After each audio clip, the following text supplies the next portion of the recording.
नमस्ते। Welcome to my YouTube channel जिसका नाम है भक्ति अ सेल्फ क्रिएटर। आज हम विद्येश्वर संहिता महाशिवपुराण के 23, 24 और 25 नंबर के अध्याय सुनेंगे, जो कि विद्येश्वर संहिता महापुराण के आखिरी अध्याय है। ये अध्याय पढ़ने के बाद हमारा महाशिवपुराण का विद्येश्वर संहिता यह खंड पूर्ण हो जाता है। तो 23वें अध्याय में सूत जी ने ऋषियों को शिव नाम की महिमा बताई है। 24 नंबर के अध्याय में उन्होंने भस्म की महिमा बताई है और 25वां अध्याय जो विद्येश्वर संहिता का आखिरी अध्याय है वहां पे उन्होंने रुद्राक्षों का वर्णन किया हुआ है। अभी हम विद्येश्वर संहिता महाशिवपुराण का 23वां अध्याय देख रहे हैं। यहाँ पे ऋषि सूत जी से ये पूछते हैं कि आपको हमारा नमस्कार है, अब आप हमें शिव नाम, रुद्राक्ष तथा विभूति के बारे में बताएं। तो सूत जी ऋषियों को ये कहते हैं कि आपने बड़ा उत्तम प्रश्न किया है। जिस व्यक्ति के हृदय में, वाणी में सदा शिव नाम रहता है, जो भगवान शिव जी को बारे में जानने के लिए उत्सुक रहता है, उसका ही देह धारण करना सफल हो जाता है। और फिर आगे सूत जी ऋषियों को ये कह रहे हैं कि शिव जी का नाम, विभूति, रुद्राक्ष ये तीनों महापुण्य रूप त्रिवेणी समान है। यानी कि जो भी शिव जी का नाम लेता है, विभूति धारण करता है यानी कि भस्म लगाता है और रुद्राक्ष धारण करता है, ये महापुण्य रूप त्रिवेणी फल के समान है। अगर हम किसी को भस्म धारण किए हुए भी देख लेते हैं, रुद्राक्ष धारण किए हुए भी देख लेते हैं, या जो सदा शिव का नाम लेता हो उसका मुख भी देख लेते हैं, उससे भी हमारे बहुत सारे पाप नष्ट हो जाते हैं।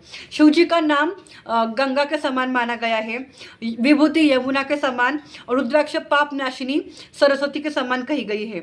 और सूत जी ऋषियों को यह भी बताते हैं कि ब्रह्मा जी ने एक बार जब रुद्राक्ष, भस्म और शिव नाम इन तीनों में सर्वश्रेष्ठ कौन है यह जानने का प्रयास किया, तो उनके ये ध्यान में आया कि रुद्राक्ष, शिव नाम और भस्म ये तीनों एक समान हैं, इनमें कोई भी बड़ा नहीं है और छोटा नहीं है। तो जब कोई व्यक्ति रुद्राक्ष धारण करता है, भस्म लगाता है या शिव का स्मरण करता है, शिव नाम लेता है, उससे हमें एक समान ही फल प्राप्त होता है। फिर शिव नाम ऐसा एक नाम है जिसका स्मरण करने से हमारे इतने पाप नष्ट हो जाते हैं जितने पाप तो एक मनुष्य अपने एक देह में होते हुए कर भी नहीं सकता। और भगवान सूत जी ऋषियों को ये कह रहे हैं कि शिव जी के नाम पे जिसको विश्वास रहता है वो दिन रात सदा भगवान शिव जी का नाम का ही स्मरण करता रहता है। शिव नाम रूपी नौका में बैठकर हम इस संसार रूपी नैया से पार हो सकते हैं, ऐसा सूत जी ऋषियों को कह रहे हैं। वो कहते हैं कि जिसकी शिव नाम में अखंडित भक्ति है वही मोक्ष को प्राप्त होता है। एक बार इंद्रद्युम्न नाम का एक बड़ा पापी राजा था जिसका भी उद्धार शिव नाम ने ही किया था। इससे ये हमें पता चलता है कि शिव नाम ही सभी नामों में सर्वश्रेष्ठ है तथा हमें अपने पाप मुक्ति के लिए सदैव शिव का नाम अपने मुख पे होना चाहिए। इतना वर्णन महाविद्येश्वर संहिता में शिव नाम के बारे में बताया गया है। अभी हम 24वां अध्याय देखेंगे। वहाँ पे सूत जी ऋषियों को भस्म की महिमा बता रहे हैं। तो सूत जी ऋषियों को ये कह रहे हैं कि भस्म के भी कई सारे प्रकार होते हैं। एक महाभस्म, दूसरी स्वल्प भस्म, यानी कि श्रोत और स्मार्त भस्म द्विजों के लिए है और लौकिक भस्म दूसरों के लिए है। द्विज जो होते हैं यानी कि जो ब्राह्मण होते हैं उन्हें मंत्र के द्वारा ही भस्म धारण करनी चाहिए तथा दूसरे लोग भस्म बिना मंत्र का उच्चारण किए हुए भी धारण कर सकते हैं। जब हम गोबर को अग्नि में डाल देते हैं उससे जो भस्म प्रकट होती है उसे अग्नेय कहते हैं और इससे भी हम त्रिपुंड धारण कर सकते हैं, उसे अग्निहोत्र से उत्पन्न हुई भस्म कहते हैं। और हमें हमेशा त्रिपुंड धारण करना चाहिए और हमें त्रिपुंड हमेशा मध्यमा और अनामिका उंगली का इस्तेमाल करके ही धारण करना चाहिए। जब हम अनामिका और मध्यमा उंगली का इस्तेमाल करके त्रिपुंड धारण करते हैं तो उससे विष्णु जी और महाशिव जी प्रसन्न हो जाते हैं और उस त्रिपुंड में 9 देवताओं का भी वास है, ऐसा माना गया है। त्रिपुंड धारण करना ये शास्त्रों के नियम में आता है तथा शिव और विष्णु त्रिपुंड में संयुक्त रूप से होते हैं तथा उसमें 9 देवताओं का वास होता है। भस्म के स्पर्श मात्र से हमारे पापों से मुक्ति हो जाती है और 3 संध्याओं में जो भस्म से त्रिपुंड लगाता है वो शिव जी के भक्ति प्राप्त करके शिव जी के नाम में आनंद प्राप्त करता है। जब हम भस्म से स्नान करना चाहते हैं, यानी कि जब हम भस्म पानी में डालकर उससे स्नान करना चाहते हैं, तब हमें षडाक्षरी मंत्र, पंचाक्षरी मंत्र का स्मरण नहीं करना चाहिए। हमें जब हम भस्म धारण करें तब पंचाक्षर मंत्र का जप करना चाहिए, पर तब हमारी अवस्था शुद्ध होनी चाहिए, ऐसा यहाँ पे वर्णन आता है। मानस्तों के इस मंत्र से हमें भस्म को धारण करना चाहिए और भस्म को धारण करने वाला हर पातकों से मुक्त हो जाता है। विशेषकर स्त्री हत्या, गौ हत्या, वीर हत्या, अश्व हत्या से भी हमें छुटकारा मिल जाता है।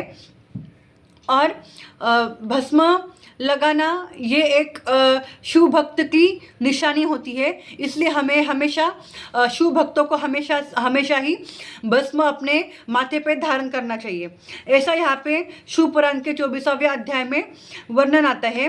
अभी हम विद्येश्वर संहिता का 25वां अध्याय देखेंगे, जो कि रुद्रेश्वर संहिता का आखिरी अध्याय है। इसमें रुद्राक्षों की महिमा बताई गई है। वहाँ पे सूत जी कहते हैं कि अब आप रुद्राक्ष की महिमा सुनिए। सूत जी ऋषियों को कहते हैं कि रुद्राक्ष शिव जी को अत्यंत प्रिय है। शिव जी रुद्राक्ष के दर्शन से, जप से या स्पर्श करने से ही हमें पापों से मुक्ति मिल जाती है। एक काल पूर्व में भगवान शिव जी ने ही माता पार्वती को रुद्राक्ष की महिमा सुनाई थी। तो आप वो महिमा सुनिए। शिव जी कहते हैं कि देवी, पूर्व काल में मैंने 600 वर्ष तपश्चर्या की, पर उस तपश्चर्या से मेरा मन संतुष्ट नहीं हुआ, तो मेरे नेत्रों से कुछ आंसू प्रकट हुए जो धरती पे गिर गए। तो मेरे अश्रुओं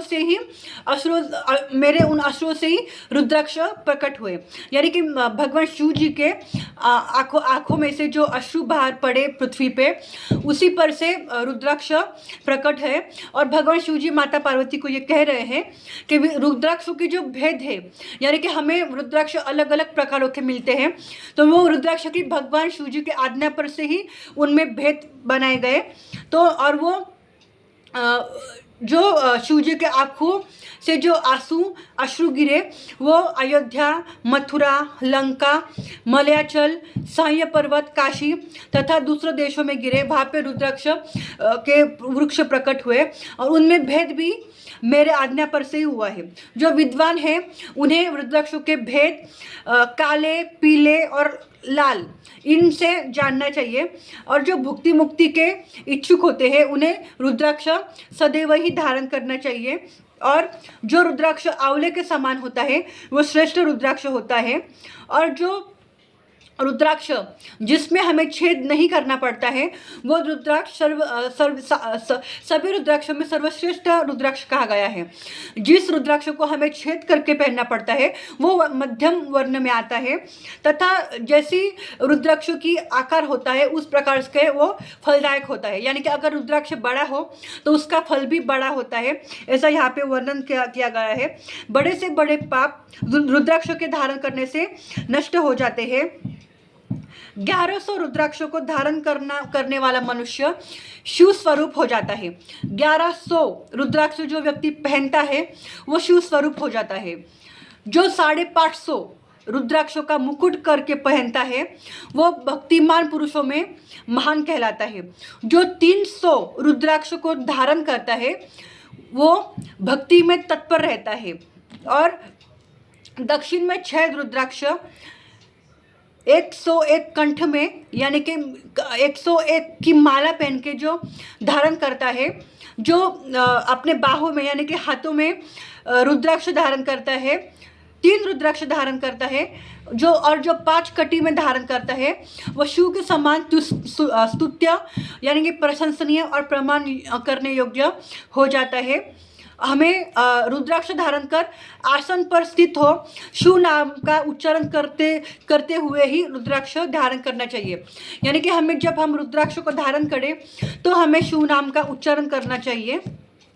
और जब हम रुद्राक्ष धारण करें तो हमें कुछ मंत्र भी इस अध्याय में बताए गए हैं। वो मंत्र मैं आपको आगे पढ़ के सुनाऊंगी, तथा हम पहले ये जान देते हैं कि रुद्राक्ष पहनने का महत्व क्या होता है। यानी कि उन्होंने इस अध्याय में, विद्येश्वर संहिता के 24वें अध्याय में ये बताया है कि रुद्राक्ष हम जितने मात्रा में पहनते हैं उसका फल भी हमें अलग तरीके से प्राप्त होता है। अगर कोई 1100 रुद्राक्ष पहन लेता है तो वो शिव स्वरूप हो जाता है। अगर कोई 500 रुद्राक्ष पहन लेता है तो वो सारे भक्तिमान पुरुषों में महान कहलाता है। यानी कि जितने रुद्राक्षों की माला होती है, जितने रुद्राक्ष होते हैं, उन जितना हम धारण करते हैं उस हिसाब से भी हमें फल प्राप्त होता है। तो रुद्राक्षों के हमें 1 से 16 तक प्रकार बताए गए हैं, और रुद्राक्ष धारण करने के बाद हमें उससे कोटि गुना पुण्य ज़्यादा मिलता है। और रुद्राक्षों के 1 से 16 तक प्रकार बताए गए हैं। जो पहला रुद्राक्ष होता है, जिसे हम एक मुखी रुद्राक्ष कहते हैं, वो मुक्ति को देने वाला होता है। जो 2 मुखी रुद्राक्ष होता है वो गौ हत्याधिक पापों का निवारण करता है। तथा 3 मुख वाला जो रुद्राक्ष होता है वो साधनादायक होता है। यानी कि जो विद्यार्थियों का पढ़ाई में मन नहीं लगता है, जिन माता पिता को अपने बच्चों के बारे में ऐसे समस्या रहती है कि उनके बच्चों का ध्यान में, पढ़ाई में कंसंट्रेशन होना चाहिए, उसमें ध्यान लगना चाहिए, वो माता पिता अपने बच्चों के लिए 3 मुख वाला रुद्राक्ष इस्तेमाल कर सकते हैं। 3 मुखी रुद्राक्ष साक्षात ब्रह्मा, विष्णु और महेश का स्वरूप माना गया है।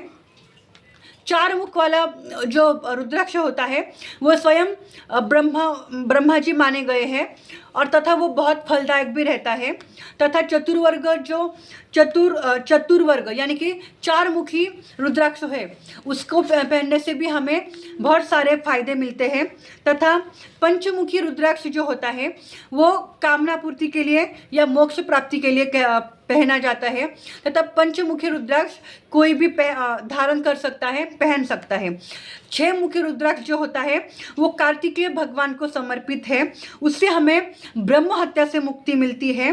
तथा जिनको धन की इच्छा होती है, लक्ष्मी जी की प्राप्ति की इच्छा होती है, जो चाहते हैं कि हमारे घर में धन आए, उन्होंने 7 मुखी रुद्राक्षों को धारण करना चाहिए। 8 मुखी रुद्राक्ष भैरव स्वरूप माना गया है। 8 मुखी रुद्राक्ष को धारण करने से हमारी आयु लंबी होती है। 9 मुखी रुद्राक्ष मनु स्वरूप तथा भैरव स्वरूप भी माना गया है। उसकी अधिष्ठात्री देवी माँ दुर्गा को कहा गया है। और 10 मुखी जो रुद्राक्ष होता है वो विष्णु स्वरूप होता है। जब हम 10 मुखी रुद्राक्ष धारण करते हैं तो हमारे मनोरथ पूर्ण होते हैं। 11 मुखी जो रुद्राक्ष होते हैं तो उसका फल हमें ऐसा मिलता है कि हमें सभी स्थानों पे जहाँ पे हम विजय चाहते हैं हमें विजय प्राप्त होती है। 12 मुखी रुद्राक्ष हमारे जीवन में मुक्ति की प्राप्ति करता है। जो 13 मुखी रुद्राक्ष धारण करता है उसे सौभाग्य की और मंगल की प्राप्ति होती है। तथा 14वां जो रुद्राक्ष बताया गया है वो शिव स्वरूप ही बताया गया है। वो शिवलोक को प्राप्त होते हैं, उन्हें शिव की भक्ति प्राप्त होती है, ऐसा यहाँ पे वर्णन आया गया है। यहाँ पे 14 मुख के जो रुद्राक्ष होते हैं उनके अलग अलग महात्म्य हैं जो मैंने आपको अभी बताए हैं। तो जिनके अलग अलग महात्म्य तो है, पर हमें ये मंत्रों के स्वाद धारण करने चाहिए।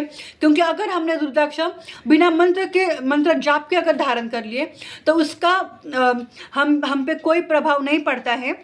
इसलिए हमें जो मंत्र भक्तिपूर्वक जाप करने चाहिए रुद्राक्षों की सिद्धि के लिए, वो मंत्र मैं आपको अभी बता रही हूँ। वो कुल मिला के 101 से 14 तक है।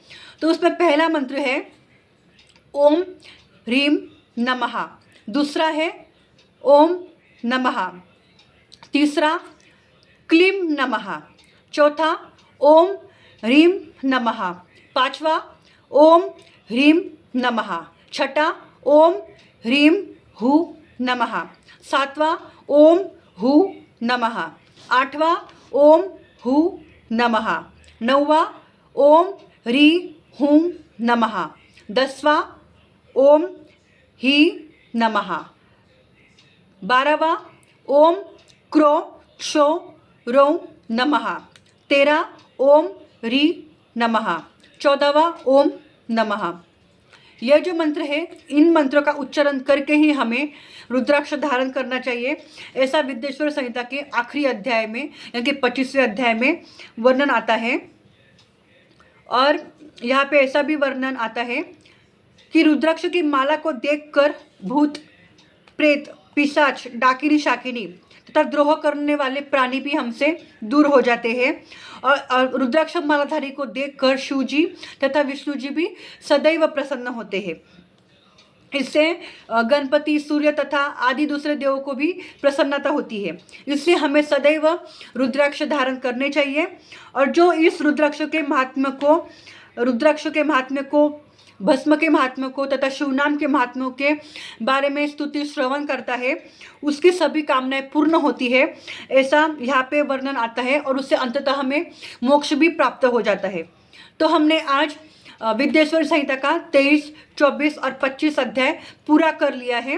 तो अभी हमारी आज के वीडियो में हमारा विद्येश्वर संहिता महाशिवपुराण के 1 से लेकर 25 तक सारे अध्याय समाप्त हो चुके हैं। अभी हम हमारे अगले सफ़र पे जाएंगे, जहाँ पे हम द्वितीय रुद्र संहिता का आरंभ करेंगे। तब तक जय शिव शंकर, नमामि शंकर, शिव शंकर शंभो।